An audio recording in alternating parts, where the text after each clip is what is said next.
Hey guys, you're watching Lit Sports Online, and we're going to talk about some mixed martial arts, particularly the UFC. Got a couple pay-per-views we want to recap over the past couple weeks. A few that we're just going to talk about the main event, but first we're going to talk about UFC 235 Jones versus Smith. There's a couple noteworthy fights we want to go over for this one. Starting with Cody Garbrandt versus Pedro Munhoz. Garbrandt ended up suffering his third straight knockout loss. Pretty big loss, huh? Yeah, it's surprising to see Garbrandt on a skid like this because first off, that's his bread and butter is his boxing and how the power that he has in his hands and how quick he is, and to see him suffer 3 straight losses is unexpected. I mean, not totally unexpected when you look at the fact that his first 2 were losses to current champ TJ Dillashaw, who's phenomenal. But after you watch him put on one of the best performances I've ever seen in a fight, period, against Dominic Cruz, in outstriking one of the most elusive, kind of crazy fighting styles that we've ever seen in the octagon. To see him lose 3 times in a row, particularly via strikes, when that's his specialty, is kind of surprising, especially when it comes to Pedro Munhoz, who we weren't. He's a good striker, and he has some power, and he's quick, and he's crafty, but, you kind of expected Garbrandt to have the edge in striking and Munhoz to have the edge in grappling, and then Garbrandt just gets caught. It was a crazy fight. They were both just kind of chin down throwing bombs, so you knew somebody, once that started, you knew somebody was going down eventually. Moving on, we got Ben Askren against Robbie Lawler, and this is a situation where you had one guy saying he didn't tap out to the submission. Yeah, so it was the debut of Ben Askren in the UFC versus former champ Robbie Lawler, who is always fun to watch, and it looked at the beginning of the fight like we were going to see Robbie Lawler kind of pummel Ben Askren, and the conventional thinking is what ended up happening is Lawler holds the edge in striking, and Askren holds the edge in grappling. So Lawler kind of landed some strikes, got a takedown, was putting on a little bit of ground and pound, and then Askren got a reversal and ended up bulldog choking him, which a bulldog choke is kind of like what you think about like a playground headlock. Where somebody's kind of bent over and the guy's kind of standing over him like this with their body behind them, just kind of holding him by the head, giving him noogies and stuff. He bulldog choked him, which we don't see very often. And Lawler says that he was signaling the ref that he was good and that he had relaxed his arm in an effort to just relax and, make some space, catch his breath for a second. He's getting his head and neck cranked by a, Olympic level wrestler. So he's entitled to take a second, I guess. But what happened was he let his arm drop, the ref touched his arm, he didn't move, and the ref called the fight. Lawler didn't actually tap. The ref just kind of thought, based on the fact that his arm was limp and all this stuff, that he was out. So Lawler immediately popped up, immediately protested. I mean, there's nothing he could do, so he kind of yelled at the ref for a second and was like, all right, I'm sorry, man, it's okay. It happens. So kind of a controversial finish, but Askren won, and that's all the record books are going to show. Well, I mean, this sounds like it has rematch written all over it. Am I right, folks? I mean, what can you tell me about that? I would love to see the rematch because I was really excited for this fight. Anyway, it's like I said, it's a striker versus grappler match, which is really fun. It's Askren's first fight in the UFC. It's a higher level of competition than he's ever faced. So we didn't really get to see a fight. It was over relatively quickly in the first couple minutes of the fight, and a controversial finish. I would love to see the rematch. Askren is saying no. He just doesn't want to, which I guess he's entitled to do if he so feels. But I personally would love to see the rematch. I want to see them actually fight. Well, so what is if Askren doesn't want the rematch? Then what does he want next as a fight? Is he trying to say I deserve a title shot, or where's he going with this? I don't think he's gonna gun for a title shot as of yet, but he's a guy who loves to talk shit. He likes to kind of turn heel a little bit. So he's been kind of aiming at different people in the division. Different guys have been kind of talking smack on him. So I don't know. I saw him say something to Jorge Masvidal. I saw him, Darren Till said something to him, but Darren Till lost as well. So I don't know which way they're going to go. I personally would love to see Ben Askren versus Damian Maia because it's, in my opinion, one of the greatest jiu-jitsu practitioners in MMA history versus one of the greatest wrestlers in MMA history. So that just, to me, is a super intriguing matchup, but I don't think it'll go that way. Damian Maia is kind of out of the top of the division right now, so I don't know where he's going to go, but he's saying he doesn't want the Lawler rematch, and I don't blame him. Lawler's a terrible matchup for him. If Lawler can stop the takedown, he's in for a really bad night. So, yeah, I don't know. Moving on to the co-main event of this particular pay-per-view, we had a welterweight title fight. It was Kamaru Usman versus Tyron Woodley, and Usman with the victory. What can you tell us about it? It was a phenomenal performance. Tyron Woodley, who a lot of people have said is, previous to this fight, was the best welterweight of all time, and you look at his resume and it supports it. But Usman just outclassed him. Usman just high pressure, a lot of strikes, a lot of level changes, a lot of great takedowns, just one-sided the whole time. It was a dominant performance, which is crazy. Because I was listening to an interview with him from like 2 days ago. He apparently had 2 hernias and a broken foot going into this fight. And then still fought one of the best of all time in Tyron Woodley and just handled him. Did he really have the hernias and the broken foot, though? Is he just making that up to make it sound better? Well, what reason does he have to make it sound better? He put on the most dominant performance we've seen in a long time over one of the consensus greatest welterweights of all time. You don't need to make that sound better. That sounds great on its own. There's no reason to come out and go, well, I was injured, so it's even cooler. Because everybody's just going to go, all right, man, just, all right. You know what I mean? So, if he lost and then comes out like, oh, I was injured, blah, blah, blah. I get that. A lot of people, we see that happen all the time. But he won. It was a couple weeks later. He was on the Joe Rogan podcast, and he just a long-form 3-hour interview. And he just offhandedly mentioned, yeah, I was injured, so whatever. But, it's either way, is an incredible performance over an incredible fighter in Tyron Woodley. And he's the new undisputed welterweight champ of the world. It's actually kind of interesting, kind of a historical context for this card and this night is apparently Kamaru Usman met John Jones in high school, who was the main event of this card, which we're going to talk about next. And their freshman year of college, Usman traveled from his state college to see John Jones at Iowa. And they went to a party the night he was there, and that was the first time either of them had ever seen a UFC fight. Some guy was having fights, and he just invited them over to watch the fights because they were wrestlers. And so the first time either of them ever watched a UFC fight was together, and then however many years later, Usman wins his title on the same night that John Jones defends his title. So backstage, they're both holding their belts like, how nuts is this? It's kind of interesting storyline, Yeah, for sure. But moving along to the main event, light heavyweight title fight, John Jones versus Anthony Smith. So I guess you kind of gave away what happened there, huh? Yeah, a little bit.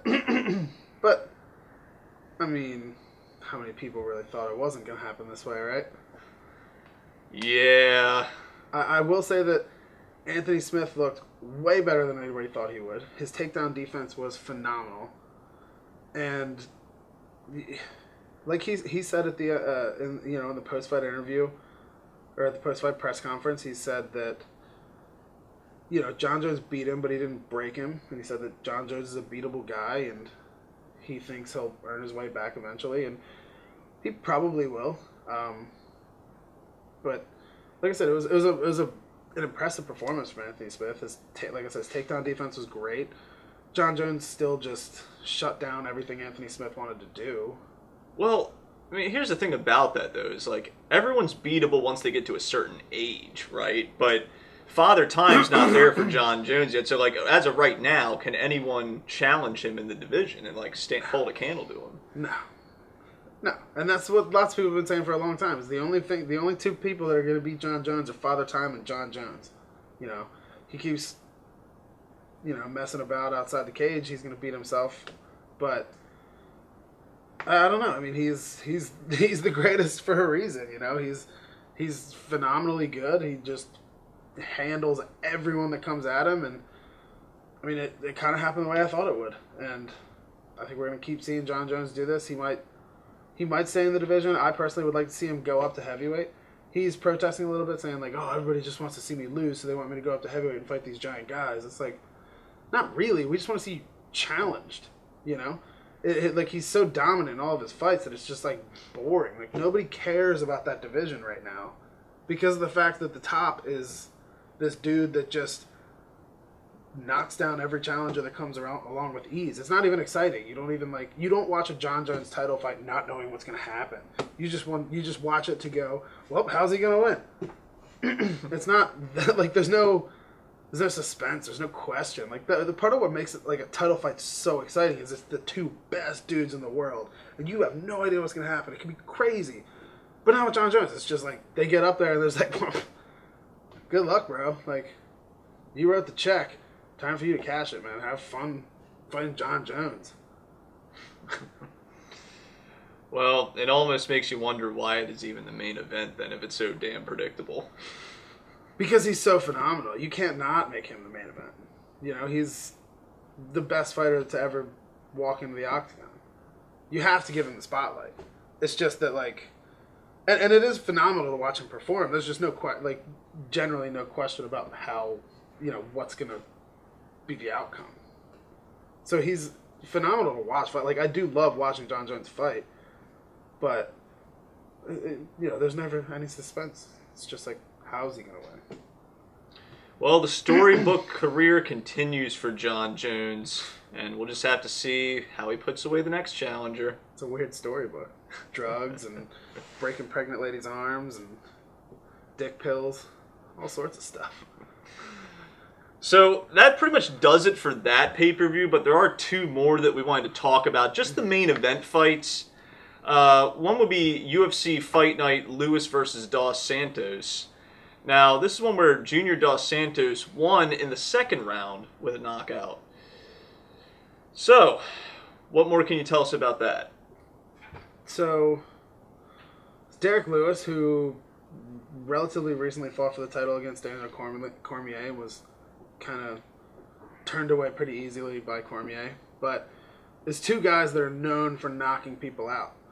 So, you knew it was going to be an exciting fight, and it was an exciting fight.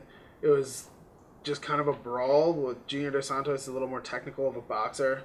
I would say like a better stand-up fighter, but Derek Lewis has absurd power in his hands and can knock anybody dead at any moment. But it was a fun fight to watch, and we got to see Dos Santos kind of looking close to what he looked like when he was in his title run and earned his title. And so we saw him put Lewis away with, like, the start of the finish was a spinning, like, heel kick that Dos Santos threw and landed right on Lewis's stomach, and Lewis just doubled over immediately. And just the rest of the fight was just kind of, like, the rest of that round was just kind of holding his stomach, and he would I think he's kind of playing possum a little bit, so he would, like, double over and hold his stomach and just stand there and kind of look at Dos Santos like this, and then as soon as Dos Santos comes in, Lewis throws a big shot, almost caught Dos Santos. It looked, pretty terrifying for a second, because Dos Santos walked in and tried to throw a kick, and as soon as his foot left the ground, a punch came right for his chin, and he just barely got out of the way of it. But once it got into the second round, Dos Santos just kind of ran away with it, landed some big shots, and put Lewis out. And I think we're going to see Dos Santos back in the title picture pretty soon. I mean, Lewis's last fight was a loss for the title, so Dos Santos isn't far away. I think, and I hope that what happens is I hope that we see Dos Santos versus Francis Ngannou, which I think is the two best strikers in the division. Maybe Ngannou's not the best, but he's certainly the most powerful. He's terrifying, but I hope that we see Dos Santos versus Ngannou. It was a fight that we were supposed to have a while ago, And it's what I think is the best boxer in Dos Santos versus the most terrifying striker in Ngannou. And I think it's it's just a great fight. I have a feeling Ngannou would take it. Just Dos Santos gets hit. Ngannou kills people when he hits them in the head. So, there's not much margin for error there. But I hope that's the way they go. But we'll see. As for Lewis, he still has the potential to knock anyone in the division out with one shot. I don't know who they're going to put him up against next, but he's never going to be far away from the top of the division, because the heavyweight division, the last thing to go in your fight game is your power. You might not be as quick, you might not be able to level change as well, you might not have as good a cardio, you might not be as gritty, but you can still throw bombs a little older in the game. So Lewis will be around for quite a while towards the top of the division, because everybody gets hit, and when Derek Lewis hits somebody, they're in big, big trouble. And then, of course, we have UFC Fight Night Till versus Masvidal. And, wow, what a fight this was. It definitely was. It was this past Saturday in the middle of, the day. The main card started at 4 p.m., so, there were fights starting at, 11 or 12 or something like that, because it was in London. Darren Till got to fight in his home country, which is always exciting. It's not very often that a European fighter gets to fight on their home turf. Unfortunately, he ran into a guy in Jorge Masvidal who is just about as game as they come. Jorge Masvidal is so old school that if you go on YouTube and watch old Kimbo Slice backyard boxing fights, you ever see those? Yeah. Jorge Masvidal ran in that crew, and you see him in the background of old Kimbo Slice backyard boxing fights. And now he's still in the UFC. That's kind of crazy, because that's where he learned to fight, was in backyards in Florida, opening up for Kimbo Slice. That's awesome.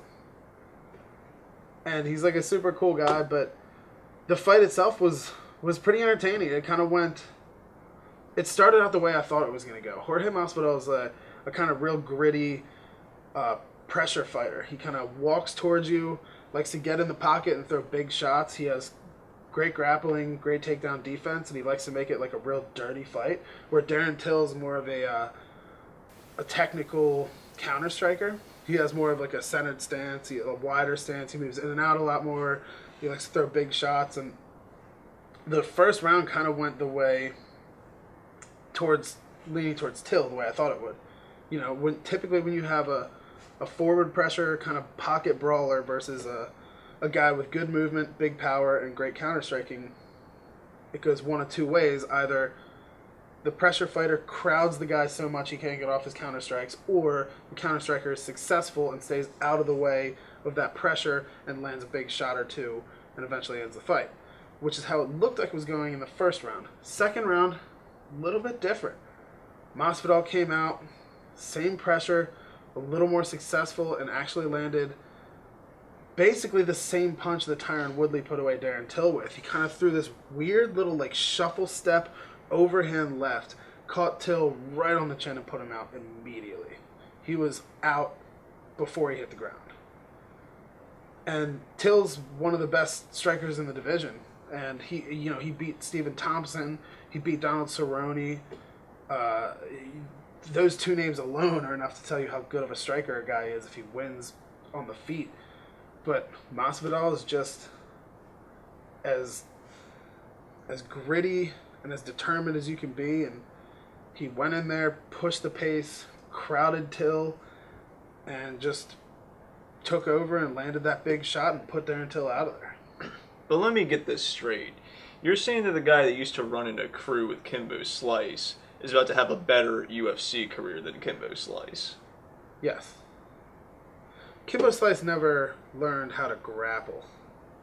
Kimbo Slice is a little older than Jorge Masvidal, for sure. Masvidal, when he's in those videos, you're probably seeing a 17-year-old Masvidal standing in the background. But yes, that is what I'm telling you. He's been more successful in the UFC than Kimbo Slice was. Don't get me wrong, Kimbo was great for what he was. You know, like I said, he just never. He never. He was a little too old to really develop the well-rounded game that he would have needed to really compete in the UFC. But by all accounts, is a super great guy, one of the nicest dudes around. I remember when he passed away, is just an outpouring of love from the entire MMA community, because there was that whole like kind of stigma around him when he first got in, like, oh, this random dude that used to beat people up in Miami is just gonna come to the UFC, like, absolutely not. And then he got in, and everybody liked him. You know, he was on that season of The Ultimate Fighter, which Dana White said was the only way he was going to get in the UFC is if he went to The Ultimate Fighter and won. He didn't win, but they still put him in the UFC afterwards. Had some pretty lackluster performances, fought for another couple organizations, but Masvidal is from that era and still out here throwing down. Still just as, you know, gangster as he was then, too. Backstage after this fight was over, the guy who fought in the fight before them, Leon Edwards, started talking shit to Masvidal while he's doing his ESPN interview backstage. And Masvidal just looks at him, he's like, why don't you say that to my face? And just kind of walked over to him with his hands behind his back. The dude walked over to Masvidal like this, and Masvidal just immediately punched him straight in the face. It's awesome. I mean, I don't know what you expect from a dude who's known to have been a backyard brawler. You think you could just walk by a guy like that and talk shit and get away with it? I mean, especially after he just won potentially a number one contenders fight, or, you know, put him at the top of the division. Dude, come on. Well, who was talking shit to him? Just some random dude, or like an actual fighter? It was another fighter. It was the guy that fought in the fight before them who beat Gunnar Nelson. His name is Leon Edwards. He's in the same division. So really, I think it was just an attempt to, you know, he saw the guy in the main event who he had already talked about wanting to fight.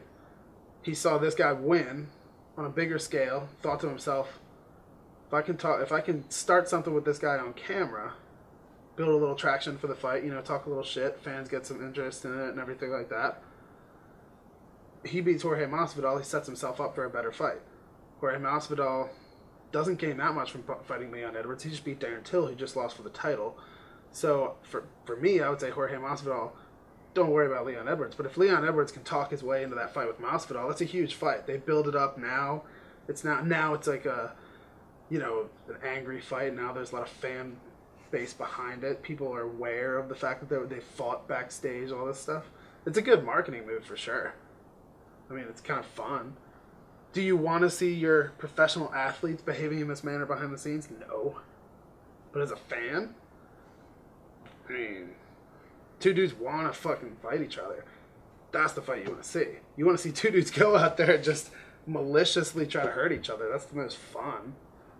True, and it's not staged like WWE, so no, yeah, there's you're that right. too. It is not staged at all. And like, these dudes are, I mean, like I said, Masvidal fought in backyards. That's about as real as you can get as far as just being a fighter can go. So yeah, I mean that does it for our recap episode here.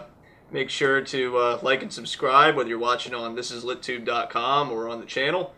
Hey, we appreciate your support, and stay tuned for more videos like this.